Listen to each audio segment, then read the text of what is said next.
BLDC, and that's the lead economic development agency in Butte-Silver Bow. And oftentimes on the streets we hear the importance of attracting primary sector businesses.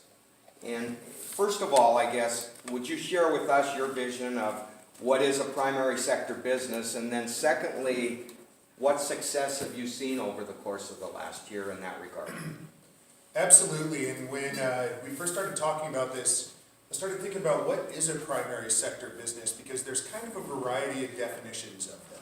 So if you were to ask the State Department of Commerce, a primary sector business to them in terms of their grant program is a business that does over 50% of their sales out of state, or is looking to do 50% of their sales out of state. From our side, as we're trying to get their grant money, we really like that flexible definition because we're trying to get as much of their money into our community as possible.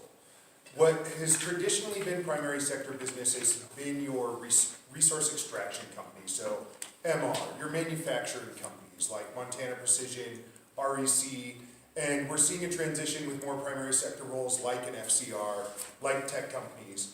The real definition in how I view a primary sector business is companies that are paying the higher wages throughout our community. So companies that are creating jobs that you can support a family off of, creating jobs that you can buy a home off of, creating jobs that have that bigger impact that as we attract and retain primary sector companies, we're going to see things like retail follow. As those jobs are being done, we're going to see more retailers, we're going to see more businesses pop up, and we're going to see that economic growth that we're striving for. In terms of success, so we, like Dave mentioned, and I should have brought up the rumor part. Whenever I have this opportunity, I'd like to start rumors. So if you guys have any that you want to start while we're here, feel free. Target, I know, is always a really popular one. I'm personally trying to start a rumor that Cold Smoke ice cream is coming here, because I really like ice cream. There's absolutely zero facts behind that. But what we are seeing in terms of businesses showing up for that is, oh yeah, Cold Stone.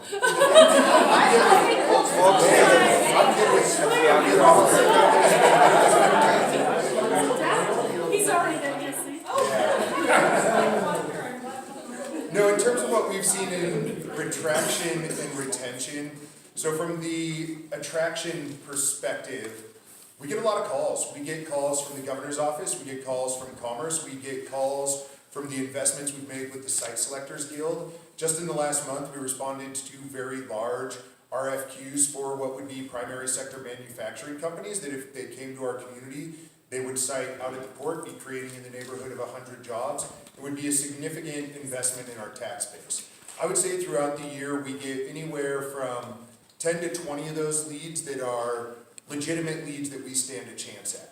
With that being said, it is a very low batting average, lower than any Mariners player. I mean, nationally, we're talking 1%. All the site selection forums we go to, working with professionals, building those relationships, they say if you're batting 1%, you're doing awesome.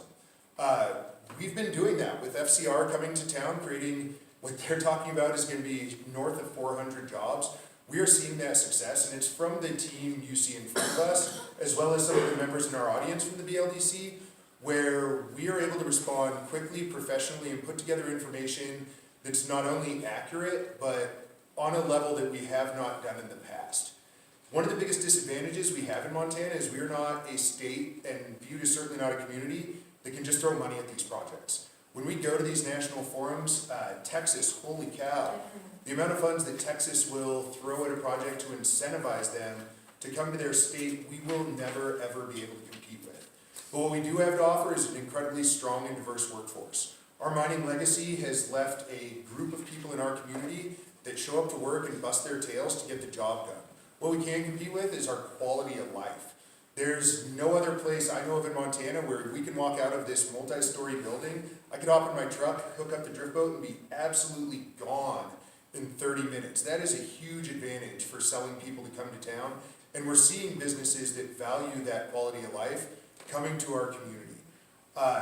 To the definition of primary sector jobs with the State Department of Commerce, as an organization, we assist with getting grant funds to those type of businesses, and we've had a tremendous amount of success with that. So in the last year, we worked with Montana Precision for over $250,000 in grant funding to go to their expansion. They went through their first round of expansion over the last 18 months, hired just over 35 employees, and we submitted their second round, which is going to be over 60 employees, about a month ago. And so they are a primary sector business that is absolutely growing as fast as they can get people that want to learn how to weld and join their team. FCR has been another good one. We worked with them to get over $150,000 in grant funding to support their development at their site at the mall. We've been working on various projects with REC, another one of our large primary sector businesses. And then Synesis 7, one you don't hear about on the news all the time, but they were awarded a significant award for the exact same thing, just continuing to create high-paying jobs in our community that help people buy homes, kids go to school, and do everything that this table is trying to accomplish. Great. Thank you, Joe.